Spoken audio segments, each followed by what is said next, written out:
السلام عليكم ورحمة الله وبركاته. الحمد لله القائل نحمده ونستعينه ونستهديه ونستغفره ونعوذ بالله من شرور أنفسنا ومن سيئات أعمالنا من يهده الله فلا مضل له ومن يضلل فلا هادي له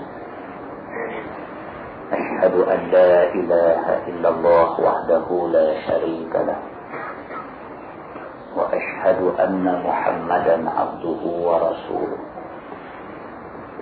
وصلوات الله وسلامه على سيدنا محمد وعلى آله وأصحابه أجمعين. أما بعد، أيها المؤمنون اتقوا الله، أوصيكم وإياي بتقوى الله، فقد فاز المتقون. Muslimin dan muslimat, mudah-mudahan dirahmati Allah Subhanahu wa ta'ala. Di dalam sebuah hadis riwayat daripada Ibnu Umar radhiyallahu anhuma, kata dia, Nabi sallallahu alaihi wasallam bersabda, "Idza amsayta فلا تنتظر الصباح وإذا أصبحت فلا تنتظر المساء وخذ من صحتك لمرضك ومن حياتك لموتك." أو كما قال. Hadis riwayat Imam Bukhari. Di dalam hadis ini Nabi sallallahu alaihi wasallam bersabda, kata Nabi, apabila kamu hidup pada waktu petang, maka jangan sekali-kali kamu menyangka kamu akan hidup sampai subuh esok hari. Nabi pesan kepada kita, umat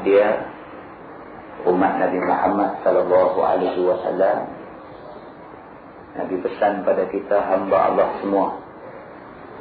Kerana Nabi tahu ramai di kalangan manusia dia selalu ingat macam tu.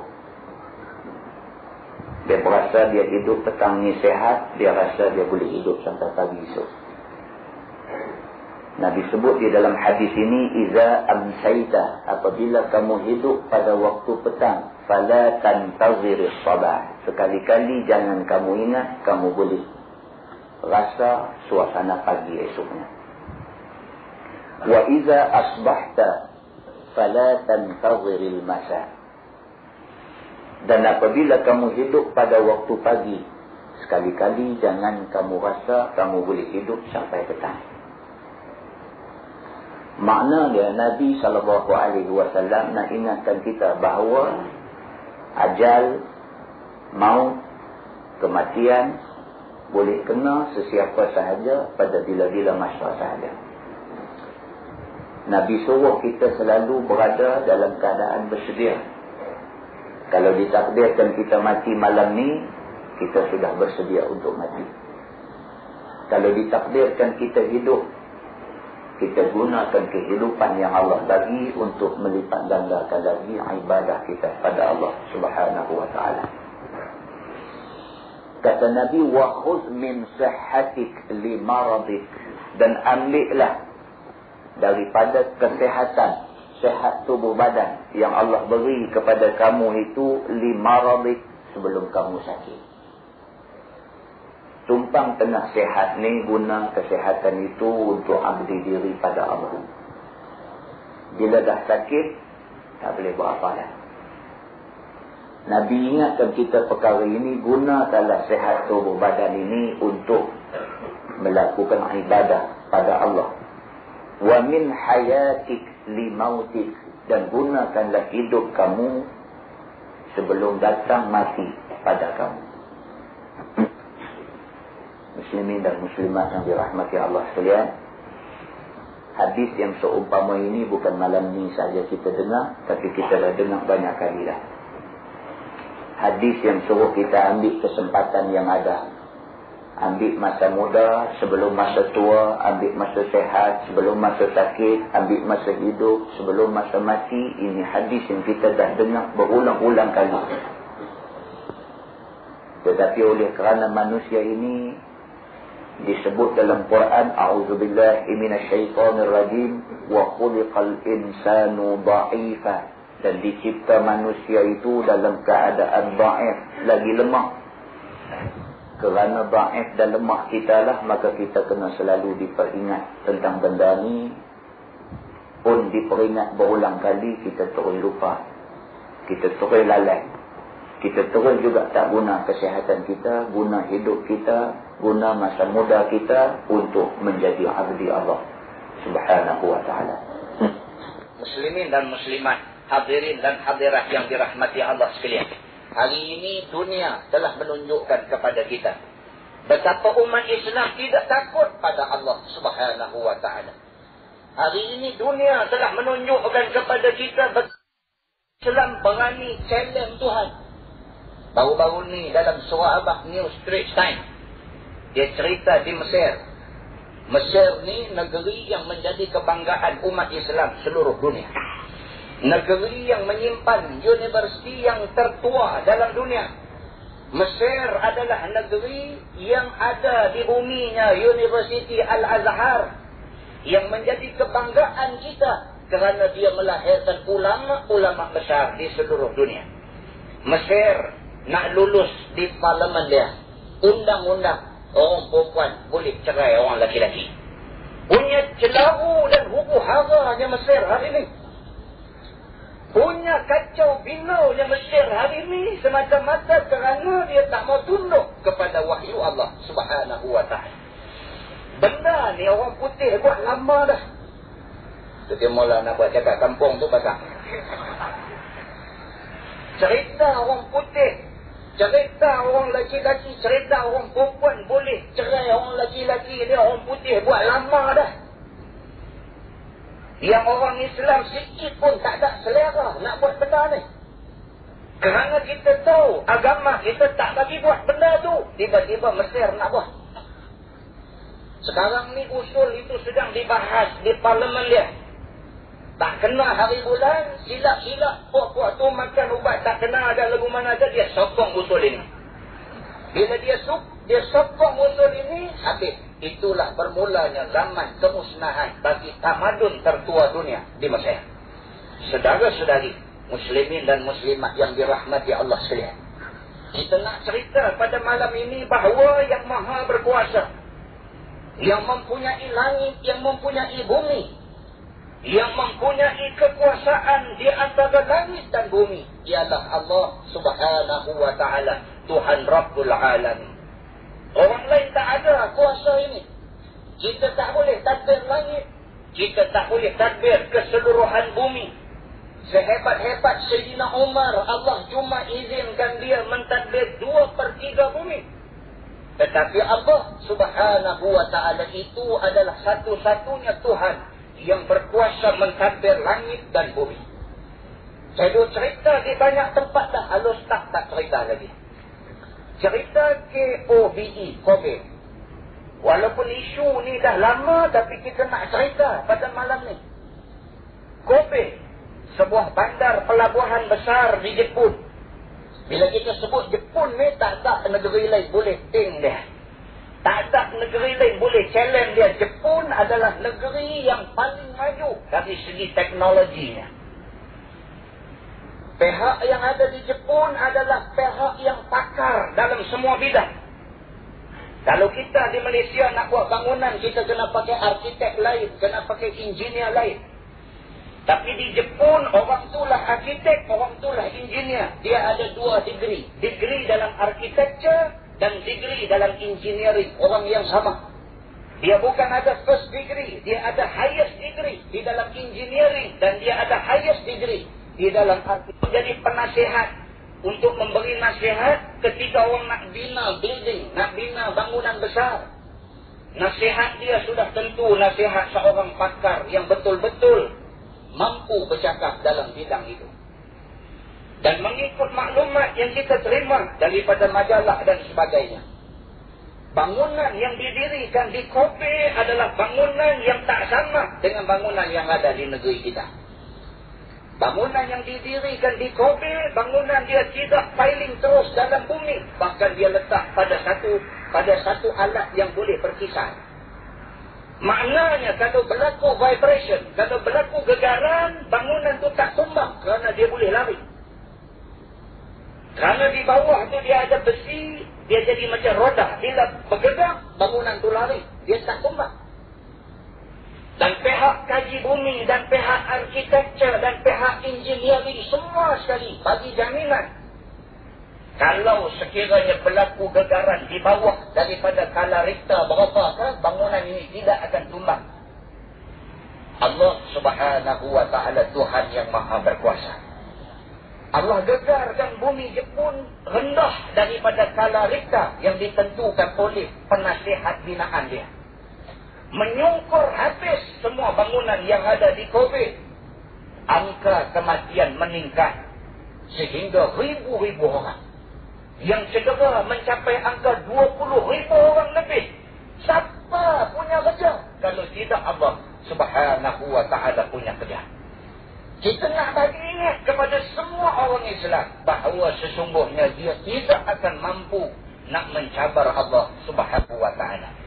Kita nak bagi ingat kepada semua umat Islam bahawa dia mesti tunduk kepada yang ditentukan oleh Allah Subhanahu wa ta'ala kalau sekiranya dia mau selamat. Allah Subhanahu wa ta'ala menyusun semua benda yang berlaku di atas muka bumi ini dengan tujuan supaya manusia yang melihat perkara ini dapat iktibar daripada dia. Allah suruh kita manusia yang melihat kejadian keruntuhan Highland Tower di Kuala Lumpur dengan pandangan yang boleh kita ambil iktibar. Allah suruh kita tengok gempa bumi yang berlaku di Kobe. Allah suruh kita ambil iktibar. Belum habis bangkai di Kobe ditemui, Columbia pula kena gempa bumi. Allah tunjuk lepas satu-satu supaya manusia reti, supaya manusia tidak engkar Allah Subhanahu wa ta'ala. Tak habis lagi cerita gempa bumi, gunung berapi di Indonesia nampak aktif pula dah. Meletup yang tu berselera habis. Dengan lostak, dengan jam besar tu nanti tak bunyi dah lepas. Muslimin dan muslimat, hadirin dan hadirat yang dirahmati Allah sekalian. Malam ni meriah tak meriah sambutan nuzul Quran kita. Puak-puak Hindu pun ramai tu. Payah nak jadi ni. Nak jadi satu tarikh pakat main berimpun di tempat yang dekat-dekat ni cukup payah jadi. Malam ni dia jadi. Siapa yang susun semua benda ni bagi jadi? Allah Subhanahu wa ta'ala susun. Bila saya sampai tadi musim cari parking. Kenapa tak mana ni puak-puak ni panggil kita ceramah tempat parking pun tak lagi Pusing, lama-lama dapat satu lopak di sana. Kita kata kat depan ni awak yang ramai sangat sampai nak buat kereta pun tak boleh ni. Mereka kata pasal ustaz ni daripada mereka cek kita tahu. Mereka kata pasal ustaz lah ni yang ramai ni. Saya kata tak kot, pasal bobok mampu kot. Sama naik malam ni. Muslimin dan muslimat, hadirin dan hadirat yang dirahmati Allah sekalian. Kita cukup berbangga sebenarnya pada malam ini. Di zaman Islam tercabar di seluruh dunia. Di zaman umat Islam di Bosnia Herzegovina sedang kena sembelih dan lapah hidup-hidup. Di zaman umat Islam di Somalia dicengkam malapetaka yang dahsyat. Di ketika umat Islam di Rohingya menghadapi gejala murtad yang begitu dahsyat. Di ketika umat Islam berada di dalam cabaran yang cukup dahsyat. Tiba-tiba umat Islam di Malaysia mempertahankan syiar agama dia. Tiba-tiba umat Islam di Malaysia apabila kita umum kita nak buat sambutan nuzul Quran, dia turun habis semua. Kita jumpa dekat tempat parking tadi, kita tahu dia orang Kolan Merah. Kolan Merah pun cemerang mai lagi. Pendang turun mai lagi. Ayam hitam tu dah cerita lah. Malam ni dia turun habis. Pasal apa? Semata-mata kerana kita bangga dengan syiar agama kita. Semata-mata kerana kita tumpang semangat di atas apa yang berlaku di seluruh dunia pada hari ini. Bahawa bukan masanya umat Islam tidur lena. Bukan masanya umat Islam leka dengan kebendaan yang Allah limpahkan pada mereka. Bukan masanya umat Islam lupa kepada Allah Subhanahu wa ta'ala. Bahkan ini sebenarnya masa umat Islam serius di dalam soal agamanya. Ini masanya umat Islam sama-sama memikirkan tentang apa yang dijadikan oleh Allah Subhanahu wa ta'ala di seluruh dunia, supaya perkara yang jadi di dunia lain tidak jadi di negara kita. Muslimin dan muslimat, hadirin dan hadirat yang dirahmati Allah sekalian. Di dalam sebuah hadis riwayat daripada Jabir bin Abdullah radhiyallahu anhu, kata dia, sami'tu Rasulullah sallallahu alaihi wasallam yaqul, ya bani Adam. Kata dia, sami'tu Rasulullah sallallahu alaihi wasallam yaqul, inna bani Adam la fi ghaflatin amma khuliqa lahu. Kata Nabi sallallahu alaihi wasallam, sesungguhnya manusia ini la fi ghaflah, sedang berada di dalam ghaflah. Ghaflah maksud dia lalai. Kalau kami di Pulau Pinang sana dia kata ghaflah. Ghaflah ni bukan lalai, teruk pada lalai lagi. Dia kata hang ni awak ghaflah sangatlah ni, teruk pada lalai lagi. Tapi dalam hadis ni dia kata sesungguhnya manusia lasi ghaflah, berada di dalam suasana lalai. Amma khuliqa lahu, terhadap apa yang diciptakan baginya. Ada orang yang lalai dengan kekayaan dia, ada orang lalai dengan pangkat kedudukan dia, ada orang lalai dengan rumah besar dia, ada orang lalai dengan anak-anak dia, ada orang lalai dengan televisyen dia, ada orang lalai dengan bini dia. Ini semua sabut punya cerita. Dia jadi ghaflah, dia jadi lalai dengan apa yang Tuhan bagi dekat dia. Kata Nabi sallallahu alaihi wasallam, innallaha idza arada khalqah, sesungguhnya Allah apabila dia nak cipta satu-satu benda, qala lil malak, dia kata dekat malaikat dia.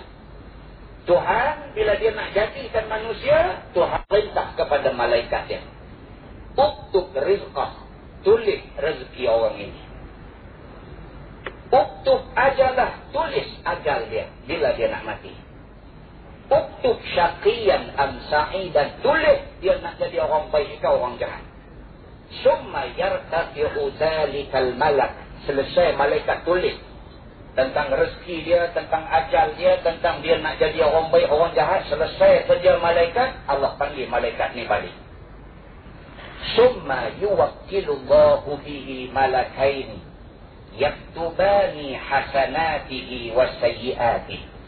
Kemudian apabila manusia itu dihidupkan atas dunia, mencapai umur akil baligh, Allah utuskan dua malaikat di kiri kanan dia. Semua kita ada malaikat kiraman katibin, ada malaikat raqib dan atid yang mencatat semua benda yang dilakukan oleh manusia di atas dunia ini. Tidak ada satu benda pun yang tak dicatat oleh malaikat, melainkan semua sekali dicatat oleh malaikat yang diwakilkan oleh Allah Subhanahu wa ta'ala. Kata Nabi, فَإِذَا حَضَرَهُ الْمَوْتِ, apabila tiba saat nak mati dia. Kita ni nak mati ni. Nah, jangan dulu ingat petang ni, malam ni boleh main duk zila, petang ni tak mati. Jangan dulu ingat begitu. Kita ni nak mati. Jangan duk berasa kata kita ni tak mati lagi. Jangan rasa begitu. Kerana hari ini semua benda bersifat instan. Hari ini semua instan. Mi instan. Dengan Maggi dia, dengan mami dia, dengan apa, semua mi instan. Hari ini kalau nak ambil gambar, nak buat IC, nak buat pasport, nak buat kad pengenalan, nak buat lesen memandu semua, kita takkan senyum lagi. Dia kata siap dah. Instan. Kata ni nak ambil gambar ni. Dia kata tak apa, pergi duduk. Kita baru duduk, baru lama kada. Dia kata okey, dia keluar pergi lah. Okey apa? Dia kata siap dah. Kata apa dia ni? Keluar tengok juga punya muka bagus. Ambil gambar lain kata-kata. Cepat. nak jadi sat lagi tak tahu. 5 minit lagi sat lagi nak jadi apa? Setengah jam lagi nak jadi apa? Malam ni nak jadi apa? Tengah-tengah duk tidur lagi nak jadi apa? Pagi esok nak jadi apa? Siapa tu tak tahu. Ada kawan tidur mayang turun. Sampai pagi esok bini dia duk tunggu tak bangkit. Bini dia kata kalau tak sembahyang subuh pun janganlah bulan puasa. Mana memang dia selalu pun tak sembahyang subuh. Tapi bini dia kata kalau kamu sembahyang pun bulan lain lah. Bulan puasa ni sembahyang bila. Hidup gerak, hinggut kaki, beringgut sampai kepala. Apa-apanya habis umur dah. Instant. Apa yang berlaku hari ini semua sekali bersifat instant, bersifat segera. Maka kita kena ingat sangat-sangat benda ni. Kerana Allah Subhanahu wa ta'ala yang menjadikan perkara-perkara yang kita sebutkan ini. Sabda Nabi SAW, apabila sampai masa dia, maka naiklah malaikat yang bertugas menjaga di kiri kanan kita. Malaikat Raqib dan Atid ditamatkan kontrak dia, hampir balik. Sekarang ni orang lain nak ambil alih kerjaan. Waja'a malakul maut, maka datanglah malaikat maut. Habis. Bila sampai malaikat maut, kiraman katibin, Raqib dan Atid boleh balik. Hang punya kerja habis, tak nak tulis apa ada lepasnya. Hang pergi balik, bagilah malaikat maut menjalankan tugas dia. Liyaqbida ruha, untuk merentak nyawa daripada tubuh dia.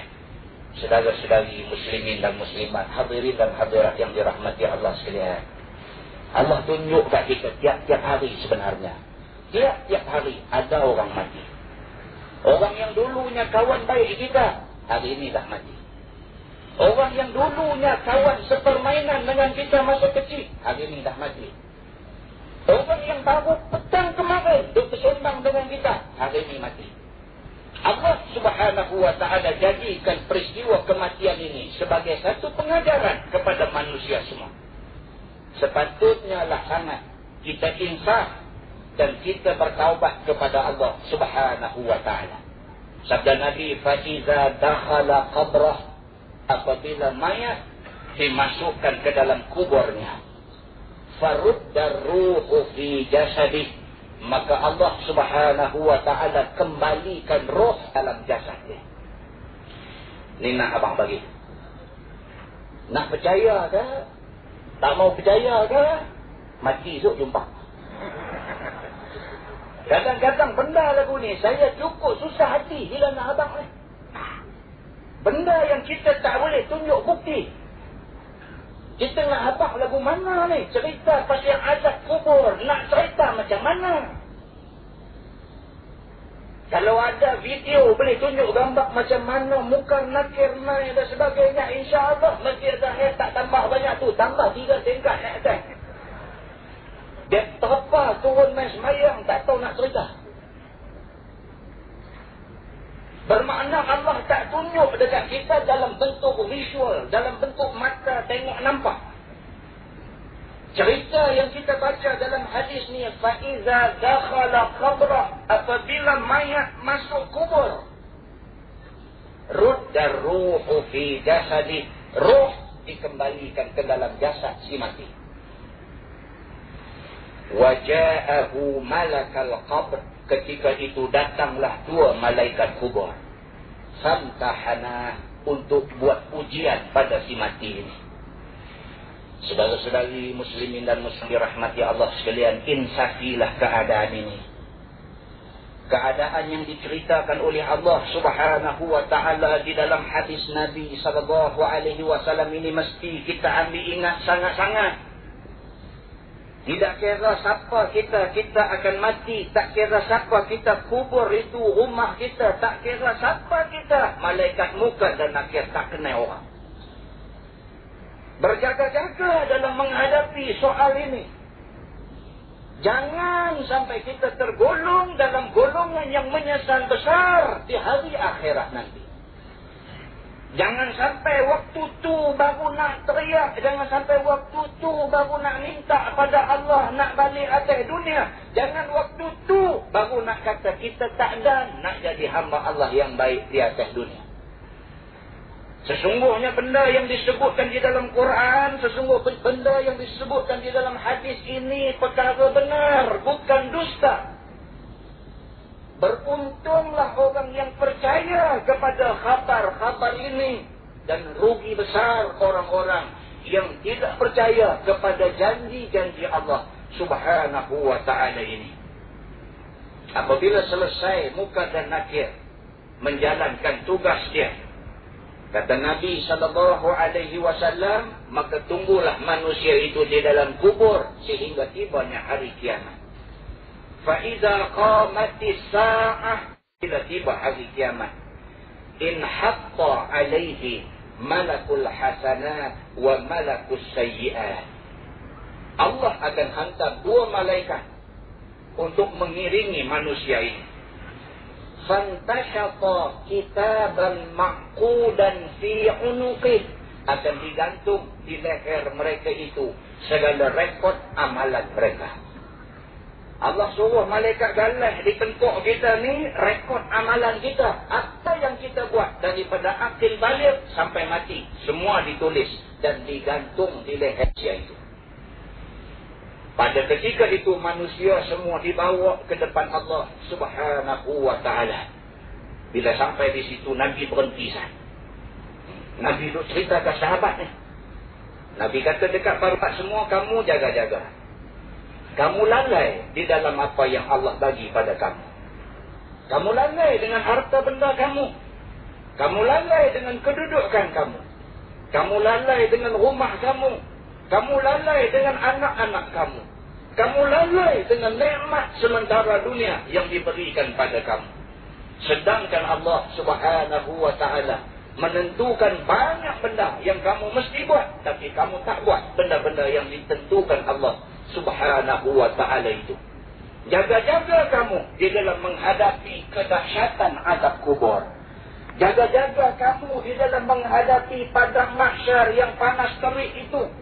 Jaga-jaga kamu dalam menghadapi titi siratal mustaqim yang tajamnya lebih tajam daripada mata pedang itu. Bila Nabi cerita semua benda ni, Nabi diam sebentar. Kemudian kata Nabi, inna qudamakum amran azim ma taqduruna. Nabi kata dekat sahabat dia, sesungguhnya di depan kamu sana, sesungguhnya apa yang kamu nak jumpa esok ni, amran aziman, adalah perkara yang sangat besar. Nabi kata ini cerita padang mahsyar, ini cerita besar. Cerita titi siratal mustaqim ini cerita besar. Cerita neraka Allah ini cerita besar. Sesungguhnya di depan kamu ada urusan yang sangat besar. Ma taquna, Nabi kata kamu pasti tidak mampu menghadapinya. Tak usah sembanglah orang losak. Duk tanggung padi sekali 3 punca atas belakang. Pi sana jadi tak ketahuan punca. Atas dunia ni riang jenuh. Atas dunia ni riang jenuh. Oh, bunyi padi satu. Dia kata kawan dia, satu ni. Kawan dia kata, pi lah dulu. Dia kata, dah, tiga ni. Jangan duk sombong. Nabi kata, depan kamu itu lagi besar daripada punca padi itu. Ma taqduruna, kamu garanti tak akan mampu menghadapinya. Maka kata Nabi SAW, fasta'inu billahil azim. Oleh itu minta tolonglah kepada Allah, Tuhan yang maha besar. Maka kata Nabi SAW, fasta'inu billahil azim. Oleh itu minta tolonglah kepada Allah, Tuhan yang maha besar. Saudara-saudari muslimin dan muslimat yang dirahmati Allah sekalian, dalam ayat 1 hingga 2 surah Al-Mulk, Allah berfirman, a'udzubillahi minasyaitonir rajim. Tabarakalladzi biyadihil mulk wa huwa 'ala kulli syai'in qadir. Alladzi khalaqal mauta wal hayata liyabluwakum ayyukum ahsanu 'amala. Wa huwal azizul ghafur. Sadaqallahul azim. Dalam ayat ini Allah Subhanahu wa ta'ala sebut tentang kejadian hidup dan mati. Kata Allah, sesungguhnya hidup dan mati itu dijadikan oleh Allah liyabluwakum ayyukum ahsanu amala, untuk tes kamu, untuk uji kamu, siapa di kalangan kamu yang baik amalannya. Kita menghadapi hidup hari ini dengan penuh ujian yang didatangkan oleh Allah Subhanahu wa taala. Bagaimana yang diceritakan kepada kita semua tentang sahabat Nabi Sa'labah yang diuji dengan kesenangan. Sa'labah lupa Allah Subhanahu wa taala. Dan akhirnya Sa'labah mati dengan serba kesengsaraan di dunia ini. Cuba bayangkan Allah Subhanahu wa taala cerita kepada kita tentang Qarun. Qarun ini bukan orang lain, dia sepupu kepada Nabi Musa alaihi salam. Tiba-tiba Qarun yang diuji dengan harta kekayaan ditenggelami bumi. Tiba-tiba Qarun yang diuji dengan harta kekayaan ditenggelami bumi. Allah Subhanahu wa taala cerita kepada kita tentang Fir'aun, pemerintah yang zalim yang diuji dengan kedudukannya. Akhirnya Fir'aun tenggelam di dalam kuasa yang ada. Dia mati ditenggelami Laut Merah. Allah cerita kepada kita tentang Bilal bin Rabah yang Allah uji dia dengan keyakinan dia pada Allah. Lalu akhirnya Bilal mendapat kemuliaan di sisi Allah. Allah cerita kepada kita tentang Juraij, seorang pemuda yang diuji dengan ibu bapa dia. Maka akhirnya Juraij terfitnah kerana perempuan cantik akibat daripada doa ibu dia. Allah cerita kepada kita tentang Alqamah yang terlalu sayang bini dia sehingga akan meletakkan mak di tempat nombor 2. Lalu akhirnya Alqamah tidak boleh mengucap ketika menghadapi sakratil maut dia, melainkan setelah diampunkan dosa oleh mak dia. Allah cerita kepada kita tentang ujian ini supaya manusia yang ada hari ini ambil iktibar, jaga-jaga jangan sampai dia menyesal di kemudian hari. Saudara-saudari muslimin dan muslimat yang dirahmati Allah sekalian, berapa ramai manusia yang ada di dalam dunia pada hari ini Allah beri kesenangan, Allah beri harta benda, Allah bagi kuasa, pangkat kedudukan, Allah bagi anak pinak ramai, Allah bagi kecantikan, Allah bagi keyakinan diri, Allah bagi ibu bapa pada dia, Allah bagi isteri yang cantik jelita. Tetapi dia tidak bahagia di dalam dunia ini. Dia tidak bahagia di sisi Allah Subhanahu wa ta'ala. Berapa ramai manusia yang dapat apa yang dia nak, tetapi ada benda yang dia tak dapat. Dan dia pun tak tahu apa yang dia tak dapat. Ni seraput punya cerita ni. Tak dia nak, semua dapat. Nak duit, ada duit. Nak semua dapat. Tapi ada benda yang dia tak dapat. Orang tanya apa, orang tak dapat, tak tahu. Tapi aku tak dapat ni. Ni haru punya cerita. Lalu akhirnya golongan yang macam ni, golongan yang tidak bahagia ini, mati mereka di dalam serba kesengsaraan. Lalu akhirnya mereka ini cari jalan pintas di dalam hidupnya. Saya selalu cerita di mana-mana tentang Elvis Presley. Elvis Presley, korang tak tahu, saya tak tahu. Elvis Presley ni kaya ni, tak tahu nak abang. Kaya sungguh dia. Duit ni bilion ringgit dah ada. Bilion dolar Amerika. Pendek kata nak apa boleh. Akhirnya Elvis Presley mati kerana ambil dadah berlebihan. Adakah bermakna harta benda yang ada kat dia ni boleh memberi semua apa yang dia nak? Tak. Berapa ramai orang kaya yang jiwanya merana dan menderita. Berapa ramai isteri kepada orang-orang kaya tetapi tiap-tiap hari duduk berendam air mata. Berapa ramai orang yang Allah bagi keduniaan pada dia tetapi Allah tak bagi benda yang boleh menimbulkan ketenangan dan ketenteraman dalam diri dia. Hari ini manusia sanggup belanja juta-juta ringgit kerana nak tenang. Pasal nak tenang, manusia sanggup bayar duit juta-juta ringgit tapi tak boleh juga tenang. Michael Jackson duit banyak, popular, satu dunia orang kenal dia. Tapi jiwa tak bahagia. Akhir-akhir pergi beli satu tube oksigen. Nak tidur dalam tube tu. Punya tak tahu nak buat macam mana, nak bagi tenang hati ni. Tak tahu nak buat macam mana, beli satu tiup oksigen, tidur dalam tiup tu. Harga tiup oksigen tu $3.7 juta Amerika. Beli. Pasal apa? Pasal tak tenang. Jiwa tak tenang. Berseraput dalam jiwa. Aku tak kena, hak ni tak kena. Hidup tak boleh nak, makan tak lalu. Yang hamba Allah duk pukul padi gedung-gedung ni, jumpa lah. Dia balas habis licin. Kita hak Allah bagi ketenangan, tak lalu makan. Agak-agak pun rasa keras. Kalau sekiranya saudari hadirin dan hadirat yang dirahmati Allah sekalian, kalau sekiranya kita perhati benda-benda macam ni, benda-benda yang disebutkan dalam Quran, benda-benda yang disebutkan di dalam hadis Nabi, nescaya terdidiklah hati kita.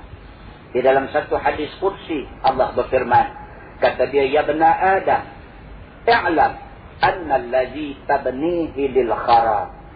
Kata Tuhan, wahai manusia, ketahuilah, sesungguhnya apa yang kamu bina hari ini akan binasa. Apa yang kamu buat hari ini semua akan binasa. Wa anna umraka lil khara.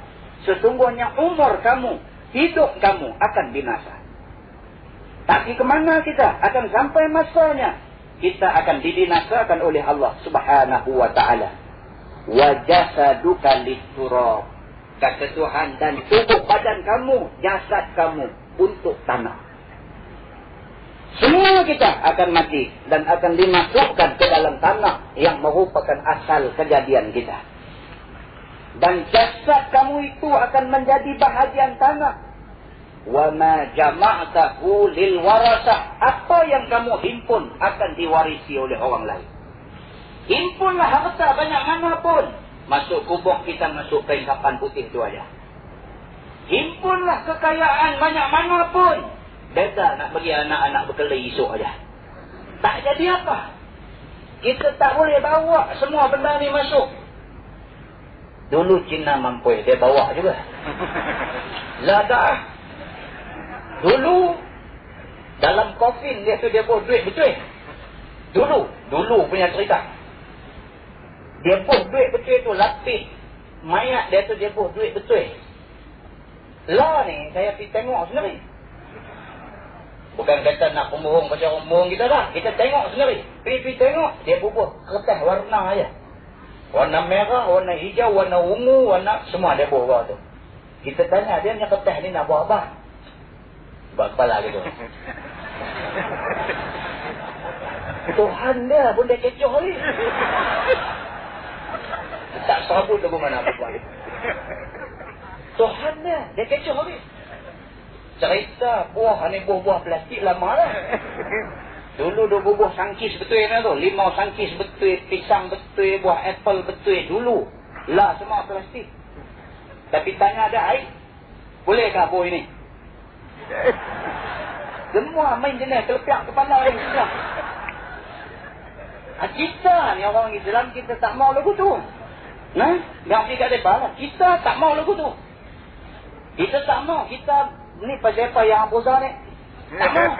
Tak mau lagu tu. Jadi kita kena beza dengan mereka. Tak boleh sama. Kalau sekiranya kita sama dengan mereka, tak ada apalah istimewa kita ni. Jadi kita tak sama. Kita buat pasal apa? Pasal Allah suruh buat. Pasal apa? Kita tak tipu Tuhan. Pasal kita takut Tuhan. Kalau sekiranya kita pun tak takut Tuhan, maka tak ada beza di antara kita dengan mereka. Saudara-saudari muslimin dan muslimat yang dirahmati Allah sekalian. Allah ingatkan di dalam hadis qudsi ini, semua harta yang kamu himpun lil warasah, untuk diwarisi. Fan-na'imu li ghairik. Tuhan kata nikmat itu untuk orang lain. Nikmat orang lain nak rasa. Cuba bayangkan kita kerja susah payah tungin terbalik cari duit himpun, makan pun duk pekin belanja. Mai musim raya tak buat baju baru. Musim raya tak buat baju baru. Kalau kata ustaz pun baju baru malam ni. Pasal lalu duk tengok kita lagu lain, malam ni lagu lain. Sambil tadi daripada habis semayang nak turun tadi sampai berapa orang punya tu tegang ustaz cegak malam ni. Perli kita pula. Kita punya duk pekin belanja tu, jaga duit, tak belanja lebih kurang, tak buat lebih ikut suka, tak buat. Pasal apa nak himpun duit? Mati-mati kita anak dia peradik habis. Ni yang duk jadi dalam masyarakat ni, Allah sebut dah dalam hadis qudsi dia. Dia sebut dah. Dia sebut dah. Dia duk cari banyak-banyak sangat ni. Nak buat apa? Esok anak-anak berebut ambil habis.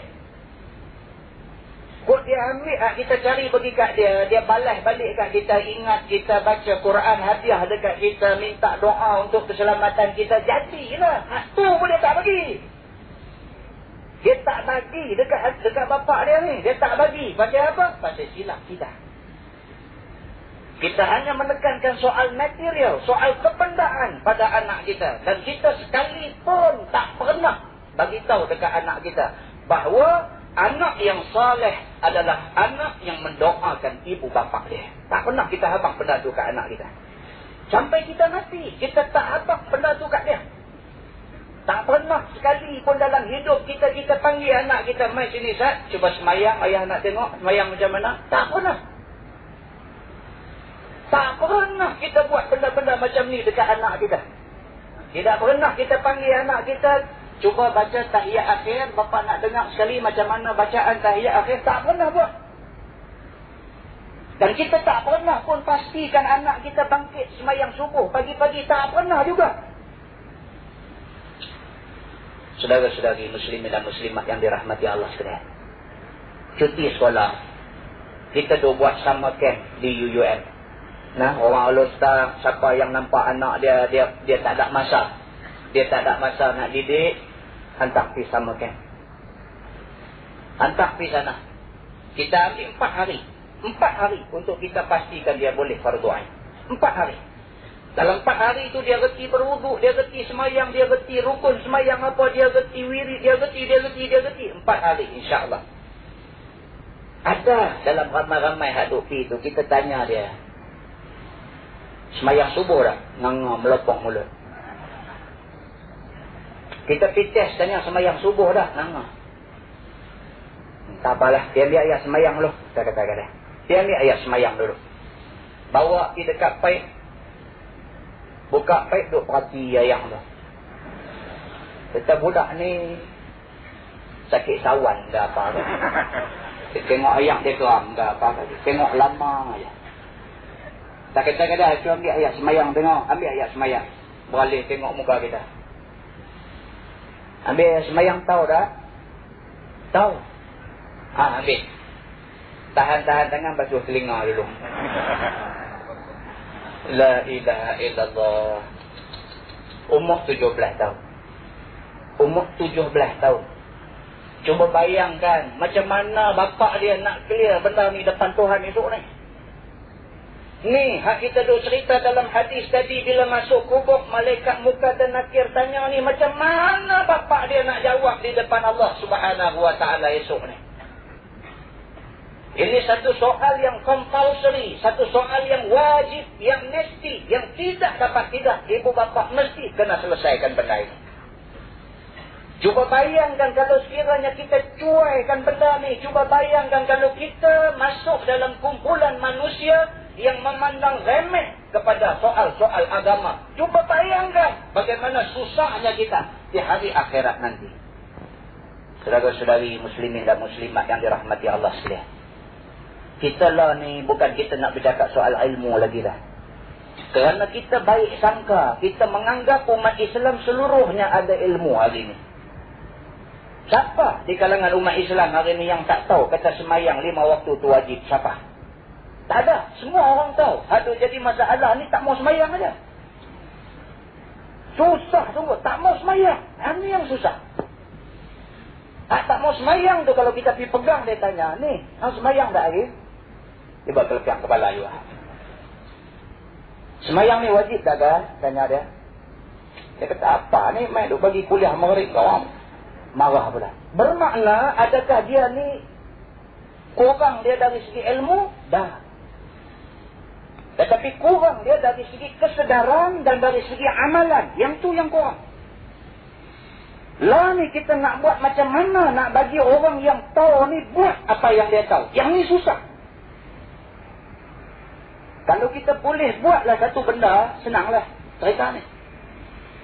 Kalau bolehlah kita ada gambar tunjuk, ni dia yang dikatakan neraka Tuhan. Nah, senang. Ini dia yang dikatakan azab kubur, ini dahsyat dia, senang. Biar dia tengok sendiri, kemudian dia berubah. Tapi tak boleh buat macam tu, kerana benda tu benda gaib, benda yang memang Allah tak akan bagi kita tengok. Saudara-saudari yang dirahmati Allah sekalian, kalau hak sikit-sikit Tuhan tunjuk, manusia tak ambil yang tiba. Macam yang saya cerita tahun lepas, kejadian di Naga Lilit Kedah. Di Kedah juga lah. Kejadian di Naga Lilit Kedah, satu perempuan tua, pukul 2 pagi bangkit duk menjahit. Tiba-tiba segumpal api terjun masuk ke atap rumah dia. Benda ni miracle, satu benda yang luar biasa. Tapi Tuhan boleh buat kalau Tuhan nak buat. Tiba-tiba segumpal api jatuh ke atap rumah dia, masuk terus serang dia. Kelang kabut dia bangkit tepi api tu. Dia lari, api ikut. Dia lari, api ikut. Geriau melolong dalam rumah.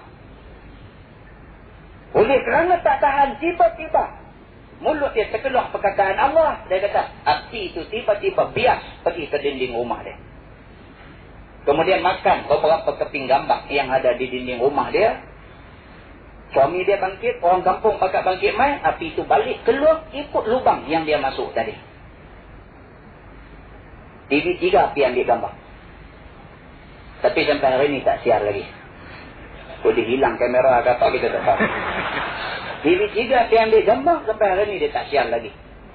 Lepas kejadian tu, orang kampung pakat bangkit mai, nampak api tu keluar daripada bumbung rumah dia. Nampak api tu bergumpai naik. Suddenly disappear. Orang putih sikit. Tiba-tiba hilang. Tak ada api tu. Saya beralih tengok muka Tan Sri ke orang putih sikit. Tiba-tiba api tu hilang. Apa benda ni? Wallahu a'lam. Hanya Tuhan yang mengetahui. Orang kampung bangkit, orang kampung witness benda itu, menjadi saksi, melihat api itu. Akibat dia dekat 3 bulan, rumah dia orang pakai timpa api, kawan dia kacang sepat, kacang kuda apa semua, menegasakan hari itu. Johor tu, daripada Johor Baru, sewa bas, main nak tengok. Main nak tengok kesan lecor di kulit badan dia. Di sebelah depan ni, tangan, muka sikit, belakang kena api, melecok. Pakat main nak tengok ni, benda ni betul ke, benda ni betul ke? Nak main tengok, semua tengok.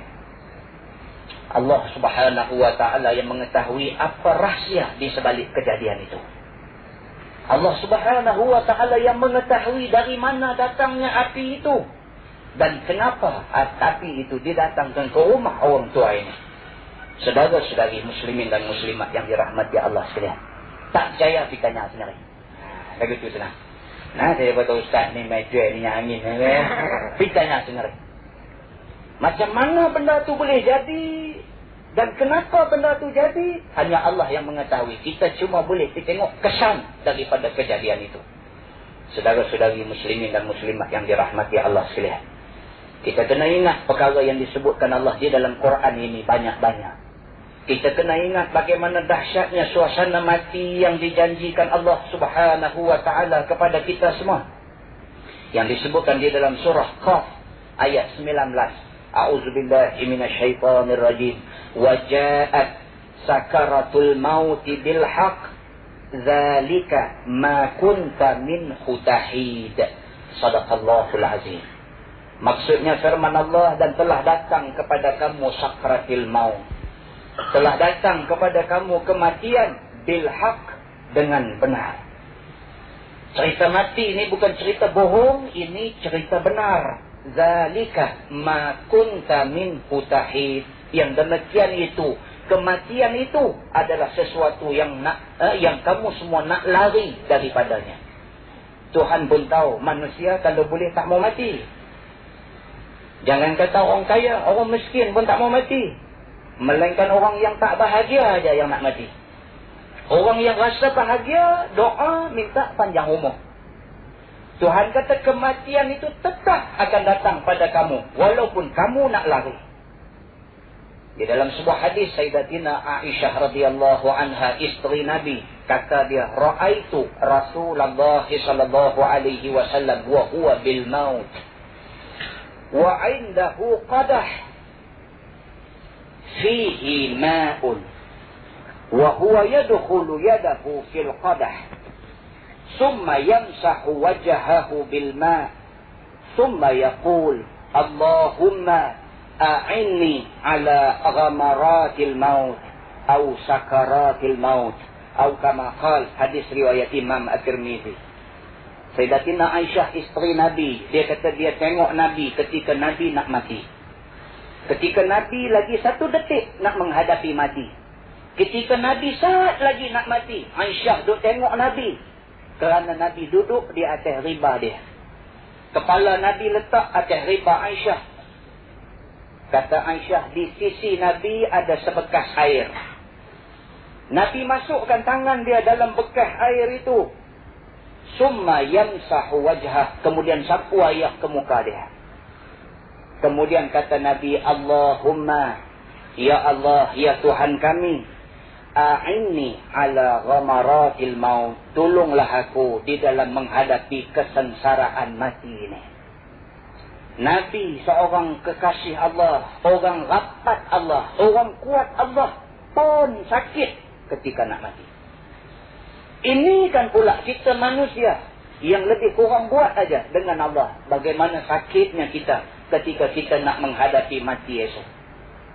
Di dalam sebuah hadis lain, riwayat daripada Sayyidina Anas bin Malik radhiyallahu anhu, kata dia, anna Nabi sallallahu alaihi wasallam dakhala ala syabin wa huwa fil maut.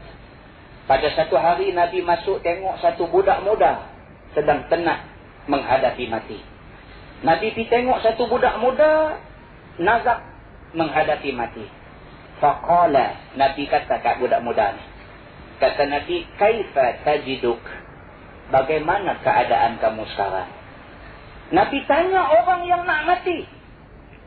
Nabi bisik di telinga dia. Kata Nabi, kaifa tajiduk? Bagaimana yang kamu dapati sekarang? Maksudnya hang rasa lagu mana lah ni? Qala, jawab budak muda ni, wallahi, kata dia, demi Allah, ya Rasulullah, inni arjullah. Kata dia, ya Allah, sesungguhnya aku mengharapkan pertolongan Allah. Waktu aku nak mati ni, aku tak ingat lain. Aku tak ingat harta aku. Tak ingat tanah aku. Tak ingat semua yang ada dekat aku. Yang aku ingat hari ini, arjullah. Aku mengharapkan keredaan Allah. Kata dia lagi kepada Nabi, wa inni akhafu zunubi. Dan sesungguhnya aku takut dosa-dosa aku. Banyak dalam hadis menceritakan bahawa orang yang nak mati ni semua filem lama dia ditayangkan balik. Dekat nak mati. Dalam suasana gawat, dalam suasana kelam kabut tu, semua filem lama. Filem tahun 50-an, 60-an, 70-an. Zaman agogo, pop ye-ye, semua main balik. Dia masa nak mati tu umur 70 dah. Umur 75 dah. Dia nampak balik tu. Zaman spek gelap dulu tu. Main balik. Bukan tak boleh pakai spek gelap ni. Ini kata ustaz ni apa ni. Orang pakai spek gelap pun tak boleh. Boleh. Tapi dia nampak balik. Zaman dia pakai seluar Yankee tu. Nampak balik. Zaman dia pergi buat benda-benda tak elok. Tuhan tunjuk balik. Sebagai satu uqubah. Sebagai satu malapetaka azab yang Tuhan nak bagi kat dia. Bila dia nampak benda-benda ni, tak ada lah yang dia harap pada masa tu, melainkan 2 perkara. Yang pertama, inni arjullah. Aku harap keampunan Allah. Yang kedua, wa inni akhafu zunubi. Aku takut dosa-dosa aku.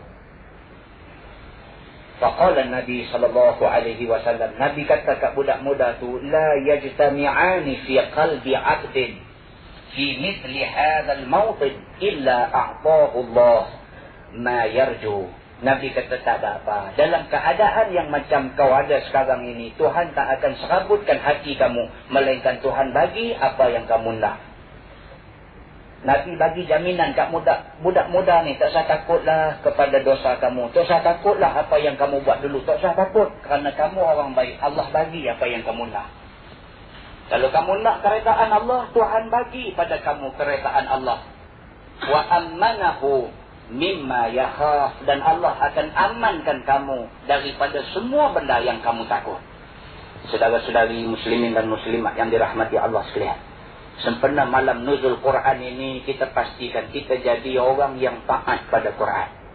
Sempena malam nuzul Quran ini, kita pastikan kita orang yang mempertahankan Quran.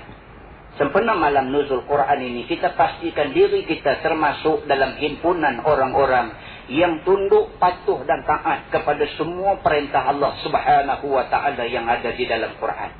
Kalau sekiranya kita boleh memastikan diri kita termasuk di dalam golongan yang kita sebutkan ini, insya-Allah Allah Subhanahu wa ta'ala akan limpahkan banyak rahmat, inayahnya kepada kita semua umat yang mendaulatkan Al-Quran itu. Dan sebelum kita mengakhiri ceramah pada malam ini, kita tengok sepotong ayat daripada surah Al-Jathiyah ayat 6. Allah berfirman, A'udzubillahi minasyaitonirrajim. Tilka ayatullahi natluha 'alaika bilhaq, fabi ayyi haditsin ba'dallah wa ayatihi yu'minun. Shadaqallahul azim. Allah tanya kita di dalam ayat ini, kata dia, demikian itulah ayat-ayat Allah. Yang kita dah baca banyak-banyak tadi itu ayat-ayat Allah. Yang demikian itulah ayat-ayat Allah, natluha 'alaika bilhaq, yang kami bacakan kepada kamu dengan penuh kebenaran.